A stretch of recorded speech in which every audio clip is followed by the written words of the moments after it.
Chapter 2. Helena. Helena paused just inside the entrance hall, searching the crowd of nobles and servants. The nobles complained about the speed of the journey, while the servants bustled about, accepting cloaks and hauling luggage to the appropriate destinations. One servant headed in Helena's direction, and she took a quick sideways step to avoid the large trunk in his arms. He nodded in acknowledgement, then rushed to shift the weight as her face registered. "Your Highness, I'm sorry." She waved him off. "You're busy. Don't worry about it." He looked a little surprised, but the servants were already familiar with her brother's easygoing ways. After another nod, he continued on his way.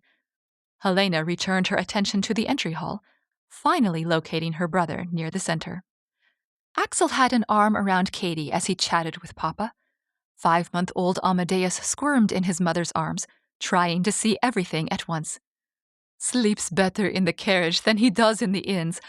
I feel bad when he cries in the middle of the night when we're surrounded by strangers," Katie said as Helena strolled up.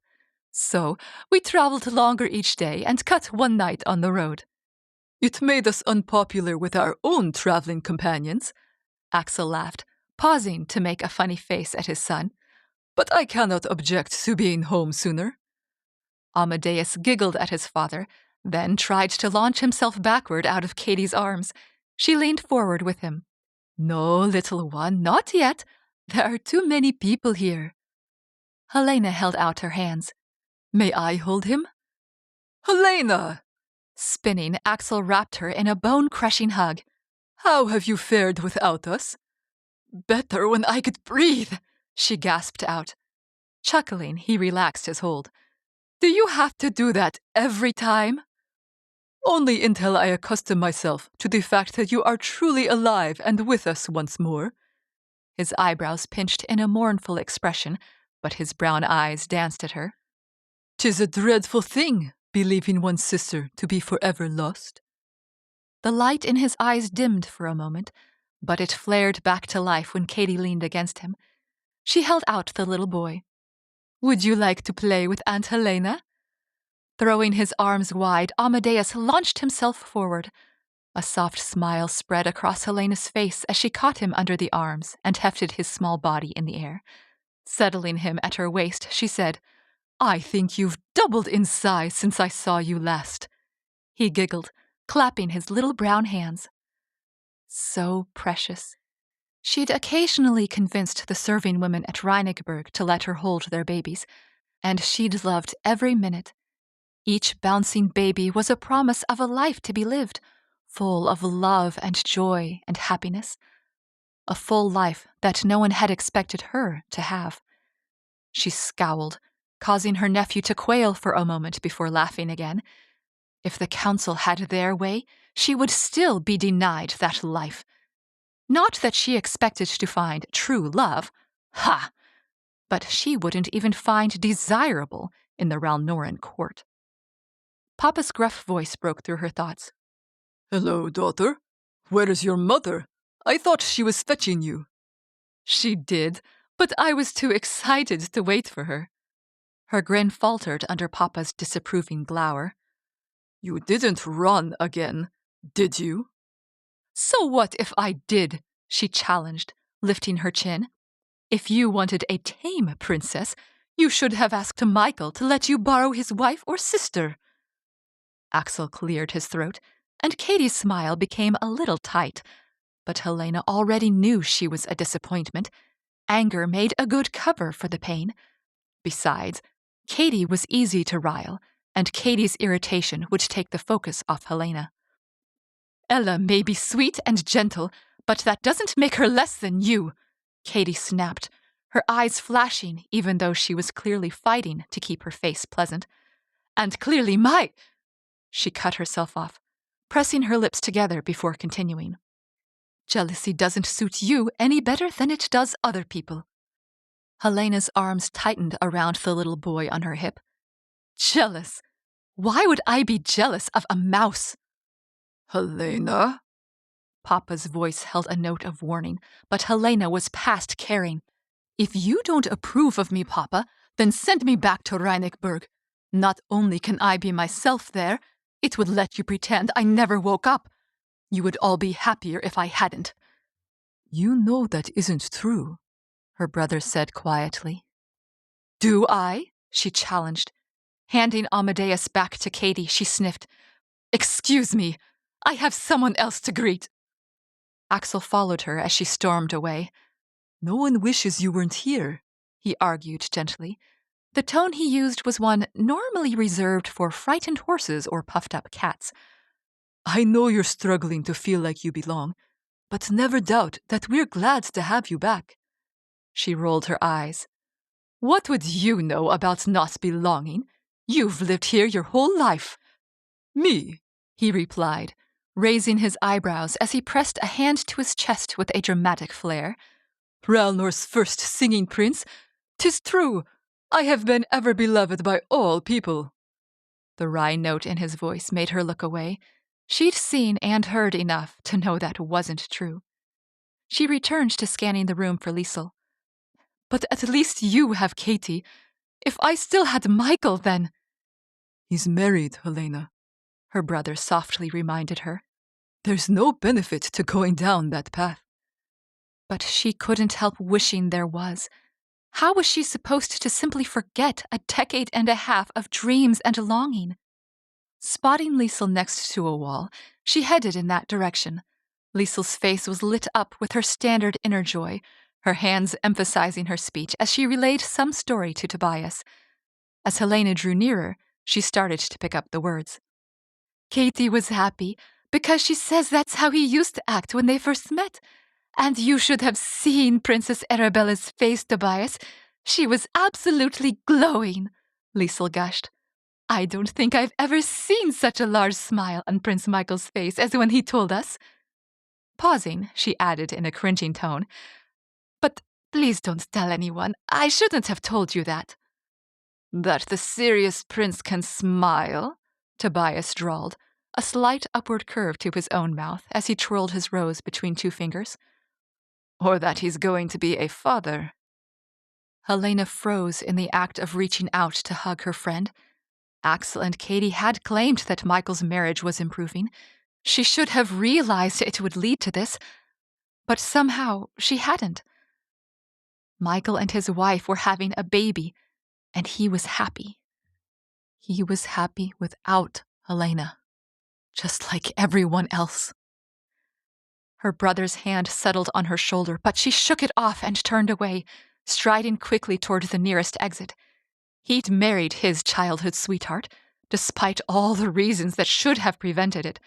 She didn't want to admit that she wanted or needed comfort, and especially not from him.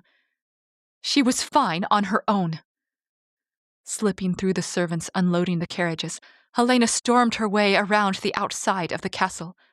The cool evening air brushed against her skin, but she was too irritated to feel the chill. "Princess Helena!" She walked faster, annoyed that the young nobleman had found her again. She would rather put up with Katie's scowls or a lecture from her parents than deal with Luther just now. The thump of his boots against the cobblestones reached her ears as he pushed himself into a jog to catch up with her. "Go away, Luther," she ground out, not looking at him as he settled into step next to her. "I'm not in the mood."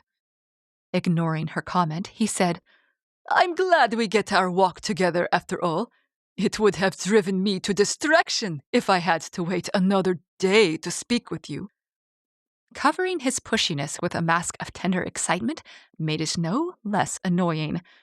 She just wanted a bow in her hand so she could release her tension into a dozen bullseyes. "This is not a walk together.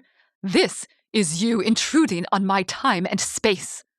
Mother would throw a fit if Luther tattled, but if Helena didn't strengthen her anger, her frustration would brim over in tears. Definitely not an option with Luther strolling next to her. "Intruding," he protested. She ignored whatever fake expression he was feeding her in the dim light. "I realize the last few months have been stressful for you, and you are understandably distressed by seeing Tobias cozied up with your friend. But why should your anger extend to me? You saw a different welcoming committee than I did if you think he was cozied up to her, Helena retorted, rolling her eyes. Luther's hand wrapped around hers, dragging her to a stop. Spinning, she jerked free and backed away, but he followed. Princess, I love you, he declared. If you would admit to your own feelings and agree to marry me, we could put this nonsense with your brother's friend behind us. She knew he didn't mean Michael, but the words still grated against her wounds. Michael's wife carried their child. He would never leave her now. And Helena would always be alone, even after she submitted to her political marriage. Nonsense, she growled, taking an angry step forward as she blinked back, the traitorous burning in her eyes. If you want nonsense, then I'll... Stepping forward to meet her, he set a hand on her waist. Oh, Princess, the council will be so pleased, he murmured as his head tipped toward her. She startled, but his hand slid around to her back. Locked in place, she twisted her face away, shuddering when his lips landed on her cheek. She planted both hands on his chest and shoved him away. He had the audacity to look hurt as he stumbled backward. What are you doing? It is appropriate for a betrothed. We are not betrothed. Helena's fingers curled into claws, but she restrained herself from striking out at him. The stray thought danced through her mind that perhaps she now understood how Michael had felt. Did you think that if you kissed me, I would fall in love with you? As if... Princess, if you would only let me... No! She sliced her hand through the air. You can say nothing that I wish to hear. I find you insufferable, and I have only endured your presence because it was expected of me. You'll marry Tobias, then? He sneered. Helena let the fire in her eyes pin him in place. I have no desire to marry you, Tobias, or any other nobleman in this kingdom. And the council, he replied with a raised eyebrow, they have ordered you to marry by the end of the year. She resisted the urge to stamp her foot like a small child. She was trying to act more like the 25, almost 26-year-old princess that she was.